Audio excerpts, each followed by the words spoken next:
Zoom F3 or Tascam FR-AV2.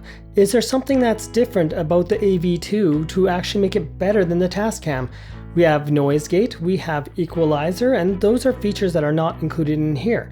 So I'm also going to test the FR-AV2 with those features that are different to find out the differences to determine if the Tascam is worth it over the Zoom F3. This video here is going to contain nothing about Bluetooth and nothing about time codes. Both have time codes, both have Bluetooth. This, I guess, has more functionality with your Bluetooth, and as tested in my review of the Zoom F3 in another video, the Bluetooth will disconnect and not reconnect unless they update the firmware to fix that. But when I last updated my firmware, that was not fixed. And one spoiler alert, when you're using the Zoom F3, you'll notice when using a dynamic microphone or a microphone with low gain levels that the Zoom F3 internal recording is extremely quiet. We can actually do something with the Tascam. This device, I have a 3-part video and I have never reviewed this, so this will be a great opportunity to test some of the differences in this compared to our Zoom F3. Now let's get started.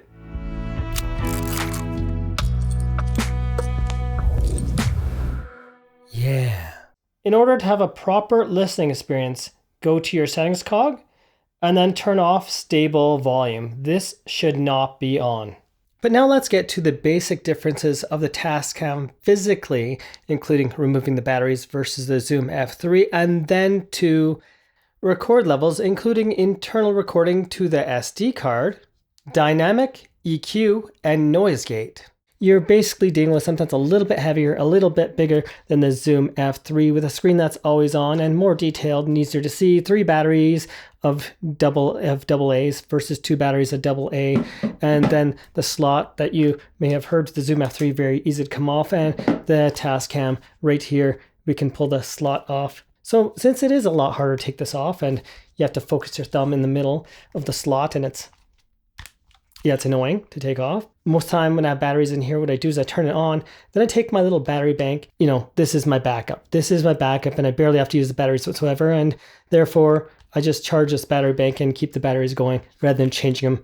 So that's how I personally run my Tascam. This one does have that 1/4 inch versus no 1/4 inch. Now what I do with the Zoom F3, and I have it in a video, I'll leave that in the end, what I did.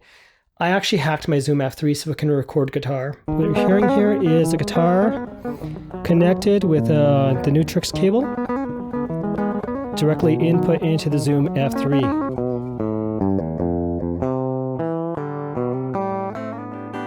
Now let's get to the difference in specifications now that we just went over the basics of each one here. One curiosity I have is internal recording. Is the file structure any different? If the files will render differently or exactly identical. Now let's test that. I'll do each device and then format the memory card after within each device just to get apples to apples or oranges to oranges sort of comparison here. Right now I'm recording with the Zoom F3 internal recording. I'm going to adjust the volume on here. I now adjusted the volume from 4 times to 32 times, and I don't know if the volume of the internal recording changed at all, but we'll both find out on playback. The volume level of the Zoom F3 does not change whatsoever the internal recording. Here's a quick 5-second preview of how silent the audio was that was recorded in here. Right now I'm recording with the Zoom F3 internal recording. I'm going to adjust the volume on here. How about the Tascam results? I'm going to have the volume normalized again, but yes, it's going to be quiet to start. Now let's have a listen. We're now doing internal recording at 8 dB on this device, and we're going to see when I crank it up to 23 dB if there's a difference in volume in the internal recording. Now with this device set to 23 dB, is the internal recording any different than in one set to 8 dB? We'll both find out on playback. If you didn't catch that, yes, changing the volume of the Tascam, which is also changed the volume to camera, does change the volume of the internal recording. Here are the files from the Zoom F3, expected WAV files, and then when I look at the Tascam, I got these bin files as well as the WAV files, and yes, you can delete them. This might be a problem only if you're using Tascam software or something, but either way, file plays. So how is the record volume right now at 23 dB? Is it any louder internal or the exact same? However, I can say without reservation that deleting them probably ain't a great idea. Well, guess what? It's fine. Yeah, the WAV files are fine, and they're usable. A limiter will work to limit how loud we can pretty much go, and a compressor will stop those peaks from peaking so much. And if you know anything about audio, when you get distortions in YouTube, well, generally that's something I deal with in post-edit, and I'll probably still always do that in post-edit. But I want to know, is there a difference? Turn that on. So is there any difference right now in terms of peaks and volumes versus before? And now I'll switch it again. And now we're using the compressor. How is the difference? Is there any difference? I have not a clue, but this is just a test. What you just saw was out to camera. Now this time I have internal recording. Dynamics is turned off, and right now the internal recording is extremely high, 53 dB within this device. And if this is not clipping the audio internally or pretty much doing so, well, then nothing will really test, I guess, the dynamics feature. At 53 volume in the device, I now have the limiter turned on. Now, if the audio does not change inside the audio recording, then this thing is darn hopeless. Now let's go to compressor. At a raging loud 53 volume, we now have the compressor turned on. And I don't know if the waveforms are going to change, and if they do change noticeably between off, compressor, and limiter, I'll show that in my edit of this video just to show the waveforms and how they changed. And yes, I lowered my volume on all of these. These are all the same. We can see it stayed all the same as negative 12.6. I'll get more on that in a minute. When I had the limiter on, we can see it's nice and limited. There's no aggressive spikes that are hitting right up, so that's great. And with the compressor on, we can see there's one weird spike and the audio is kind of spiky. This here has some oddities in the audio. Yes, the audio is turned way up at plus 56 when recording to the device, which adjusted the internal recording volume. And here's how the waveforms looked originally. Yes, 32-bit float is amazing for restoring audio that you normally would just have clipped and would be totally distorted. So good job on the 32-bit float. Yes, the Zoom F3 does the same because it is also 32-bit float. Another difference is this has an EQ, so let's test each one.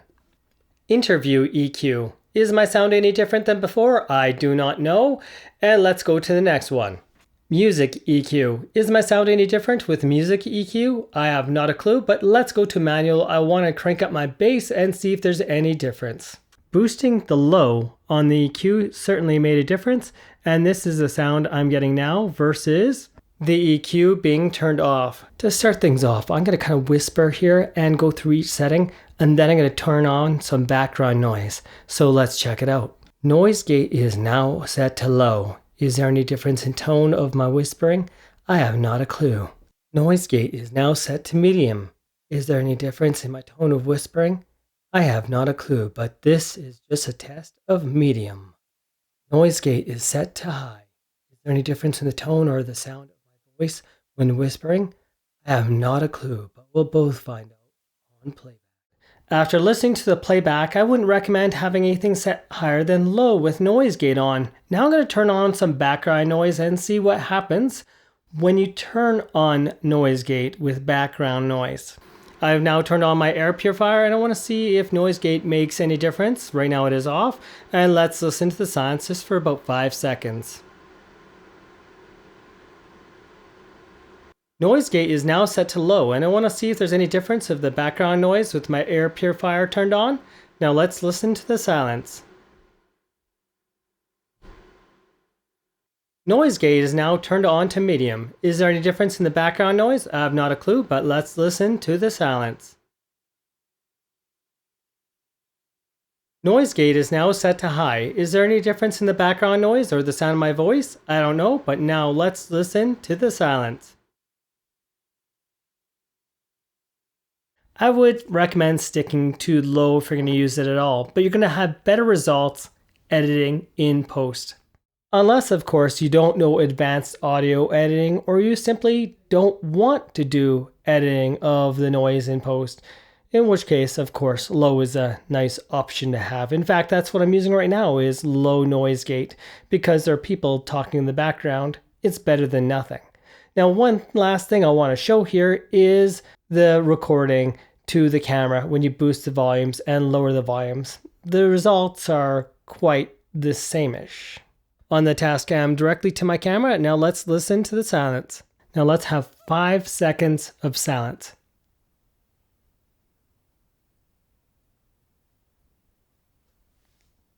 The Zoom F3 at X32 volume direct to camera as well. And now let's listen to the silence.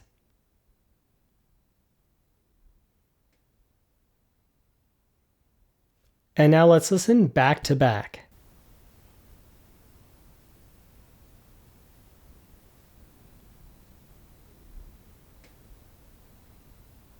So how was that difference between the Zoom F3 and the Tascam directly to the camera mic import? To round things up, the Zoom F3 is a better value, but it's very simplistic and easier to use. And smaller, lighter weight, and the battery compartment comes off easy. And in terms of when you're recording, I can still change the volume to my camera. It will not change the volume of the memory card when storing 32-bit float. Now, the Tascam is the better option for those that want to have more control. What does change the game for me is I can use a battery bank without having issues, which I'll have on my Zoom F3. A lot of time I found no matter what battery bank I used, unless it was a totally on or totally off switch, that the battery would turn off the battery bank. With the Tascam is the fact I can actually increase the volume of the internal recording, and especially when using a dynamic microphone with low gain volume, the Zoom F3 you'll be boosting it like say in DaVinci Resolve to the full 30 dB possibly, and you might want even more volume. Here I can get my volume that I want right off the bat, right to the camera, and in the 32-bit float memory recording. So that is much more convenient. And those two are the basic game changers. The price for me in Canada being $450 versus $760 is a tough pill to swallow. For items I didn't mention in this video that may make the difference for anyone looking at this video, please list some comments below, because honestly, I don't have the Bluetooth for one, and people have been saying in their reviews that Bluetooth is far superior on here, and I do believe them. Prefer comments to state why you choose the Tascam or why you choose the Zoom F3.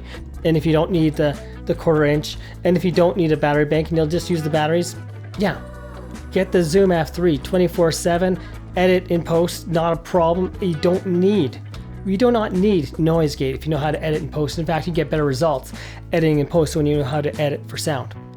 And when it comes to EQ, you can do that in post and edit to get the sound you want in post to make sure you don't screw up your sound that you didn't equalize properly for the mic you're using and it's already set in there.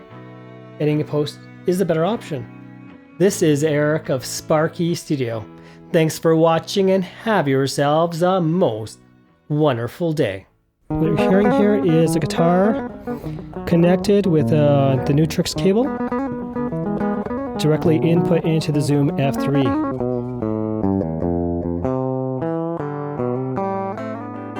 And I simply connected the adapter for guitar right into here, the 1/4 inch, and this part to the Zoom F3.